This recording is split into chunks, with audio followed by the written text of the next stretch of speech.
历史新发现，全球媒体的历史信息与文章历史简报。斯蒂芬·霍金的合作者谈论是时候停止扮演上帝了的那一刻。加拿大 CBC， 斯蒂芬·霍金 Stephen Hawking 的著作《时间简史》A Brief History of Time 彻底改变了物理学，并通过将大爆炸作为时间的开始来重塑对宇宙的理解。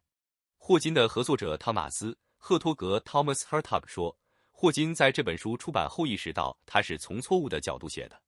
这一任使 Hertog 和 Hawking 致力于研究宇宙的新模型，这在 Hertog 的书《时间的起源》斯蒂芬·霍金的最终理论中有所描述。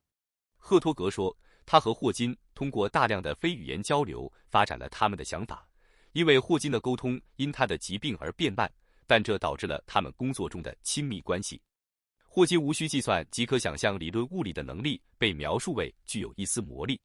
在接受 The Current 主持人 Matt Galloway 的采访时， Hertog 描述了这一新理论的巨大影响，并提出科学可能存在局限性和一定程度的有限性。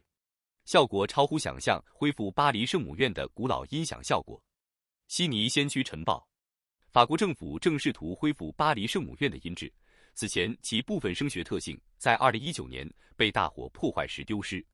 哥特式杰作的屋顶和尖顶在大火中燃烧，导致现场约 20% 的音响效果损失。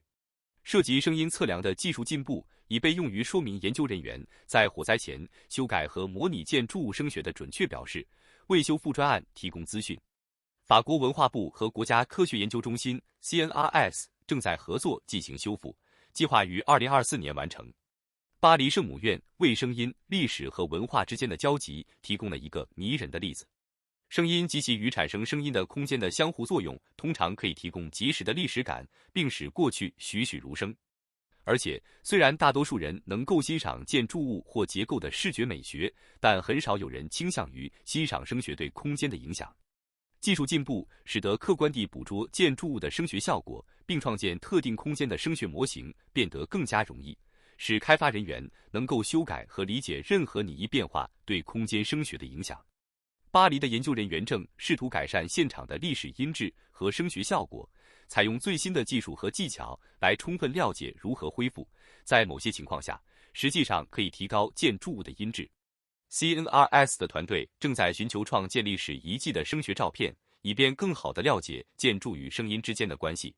修复团队的一员安杰洛·法里纳 Angelo Farina 一直在宣导改进的发展，并希望修复工作能够欣赏他所谓的针对不同声学环境的理想声学效果，并建议如果我继续前进，当传道人现在用公众已知的语言讲道时，我希望能够理解它，这将需要不同的声学效果。水仙花盛开，像纸华沙格都起义记忆。多伦多星报4月19日，德国、以色列和波兰总统在前格都遗址上举行了起义80周年的官方纪念活动。为了纪念犹太受害者，展出了真实的和纸质的黄色水仙花，取代了大屠杀前在德国强加给犹太人的臭名昭著的黄色大卫之星。该运动最初由波兰犹太人历史博物馆于2013年发起，以纪念华沙犹太人起义70周年、华沙犹太区起义80年。德国之声，考古学家在前华沙犹太人区发现了数千件在大屠杀期间被杀害的犹太人的个人物品。这些物品是在最近对波兰首都一座医院建筑的挖掘中挖出的。这些物品的范围从罐子到珍贵的珠宝，以及钥匙、烧焦的门把手和生锈的婴儿车。历史学家阿尔伯特·斯坦科夫斯基 Albert Stokowski 说，最具象指意义的文物之一是烧焦的门把手，钥匙仍然插入，因为这似乎表明人们保护家园的徒劳愿望。华沙格都博物馆正在前医院大楼内创建，将于2025年开放。第二次世界大战爆发前，波兰有近350万犹太人，占人口的 10%。在大屠杀期间，300万波兰犹太人被谋杀，只有几十万人幸存下来。战后，大多数幸存者离开了波兰，部分原因是反犹太大屠杀。世界纪的80年后的华沙格都起义。法国国际广播电台，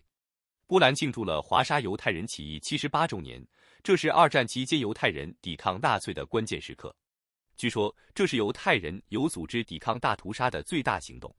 华沙市长拉法尔·特扎斯科夫斯基 Rafał Trzaskowski 向犹太区英雄纪念碑敬献了花圈，纪念犹太战士的服务，表彰他们在战斗中的英雄主义和牺牲。德国和以色列总统将参加今年的纪念活动。印度政府改写历史书。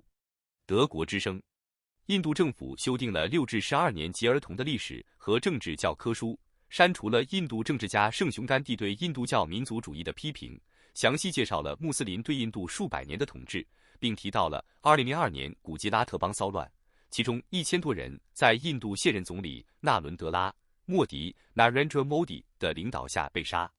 批评人士声称，这些修订是政府试图改写印度的历史，以适应印度教民族主义议程。然而，印度政府表示，这些变化旨在使教学大纲合理化并减少学生的工作量。朕希望出售历史悠久的卢嫩堡学院，称其为不可持续的负担。加拿大 CBC。 卢嫩堡镇正在考虑出售其历史悠久的学院，因为它的维护成本很高。这座3层楼的维多利亚式学校建筑可以追溯到1890年代后期，被称为山上城堡和国家历史遗址。自2012年以来，数百万的省级和联邦资金已用于翻新，该镇已支付近200万美元的资本和运营成本。该镇将该建筑提供给卢嫩堡学院基金会 LIFE 进行保护。但是，黎巴嫩武装部队必须弄清楚它是否可以单独或与其他社区团体一起处理费用。他们聘请了一名独立顾问进行可行性研究。从北卡罗来纳州湖中恢复的1000年独木舟让瓦卡猫部落成员流泪。加拿大 CBC。 考古学家和瓦卡猫苏恩部落成员从北卡罗来纳州东南部的瓦卡猫湖拖来一艘一体式松木独木舟。这艘8.7米长的独木舟状况良好，木头上的纹理带有故意烧毁的痕迹。这个贝壳可以追溯到一个复杂的自治社会，被认为早在欧洲人到来之前就已经存在了。2021年，杰克逊、霍尔科姆、克里克、凯越和伊莱希尔3人组在湖中游泳时处碰了独木舟，他们把它拉起来，供考古学家研究和保存这艘被瓦卡猫苏恩部落发现的工艺。墨西哥在墨西哥湾沿岸金字塔找到8名牺牲者。多伦多星报。墨西哥的考古学家发现了13具埋葬的人类遗骸，其中8具骷髅被认为是年轻人的遗骸，作为奉献寺庙仪式的一部分被斩首。在遗骸中发现了由贝壳制成的珠子、箭头和戒指，这些遗骸被认为可以追溯到2000年前发现骨骼的地点距信位于一条主要的河流贸易路线上。爱丁堡迫使房主重新粉刷粉红色前门。纽约时报。一名将门漆成粉红色的妇女受到爱丁堡议会2万英镑的威胁，要求在该市新城区的乔治亚联排别墅外将其重新粉刷成白色，这是联合国教科文组织世界遗产。该委员会声称门未能保留该地区的特征，那里的门传统上是柔和的颜色。房子的主人遵守并将门重新粉刷成绿色，理由是粉红色代表女性气质和力量。整个事件被迪克森女士称为完全疯狂。其他邻居也提交了支援信，说感谢你为我们的城市带来了一些色彩，无论是字面上还是隐喻上。卑诗省城镇的新遗产分钟简介首次突出了南亚裔加拿大人的历史。加拿大 CBC。 由非营利性加拿大历史组织制作的遗产分钟讲述了不列颠哥伦比亚省帕利迪的故事，描绘了在20世纪初建立该村庄的南亚、日本、中国和欧洲移民。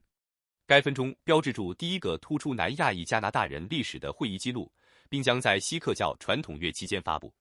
梅奥辛格 Mayo Singh 说明建造了一所学校、邮局，并在任何地方组织了社区活动，并给许多绰号，例如圣诞老人，以表彰他对南亚社区和几个慈善机构的捐赠。梅奥辛格 Mayo Singh 的古尔德瓦拉 Gurdwara 于1919年使用乡村磨坊的木材建造，至今仍屹立不倒。巴黎出土的高卢罗马墓地的千禧年惊喜。法国国际广播电台。考古学家在巴黎市中心皇家港贝尔站出口附近发现了一个高卢罗马墓地，挖掘工作发现了50个人类坟墓，以及骨骼、木棺材遗骸、动物遗骸、珠宝和其他文物。这些坟墓的历史可以追溯到邻近的卢滕西亚镇在罗马帝国控制下的时期。所有死者都被埋葬，而不是火化。这一发现是不寻常的，因为在1970年代建造车站期间从未发现墓地。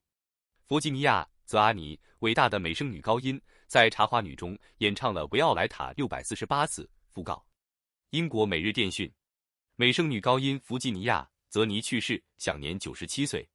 她最著名的表演之一是她在茶花女中扮演威尔第的维奥莱塔。她在整个职业生涯中总共演唱了648次。她于1953年5月在伦敦斯托尔剧院首次亮相英国。普朗克在巴黎看到了她的维奥莱塔，并邀请她为1957年1月在斯卡拉歌剧院用意大利语演唱的歌剧《加尔默罗对话》的首演中扮演布兰奇的角色。她嫁给了土耳其出生的意大利贝斯尼古拉·罗西·莱梅尼，这对夫妇在音乐界很有名。罗马别墅在意大利发现的超级精英葡萄酒喷泉。英国每日电讯，在罗马发现了一个被认为从喷泉向皇帝提供葡萄汁的酿酒综合体。考古学家挖掘了昆蒂利别墅的一部分，发现了该设施周围环绕住3个大理石覆盖的餐厅。在西元238至244年的戈尔迪安3世皇帝统治下，酿酒厂会看到奴隶，或者可能是有偿的工人，在红色大理石地板上采葡萄，然后果汁被收集在巨大的粘土双耳瓶中。该建筑群被认为是整个罗马帝国，如果不是古代世界发现的最奢华的建筑。谢谢收看历史简报。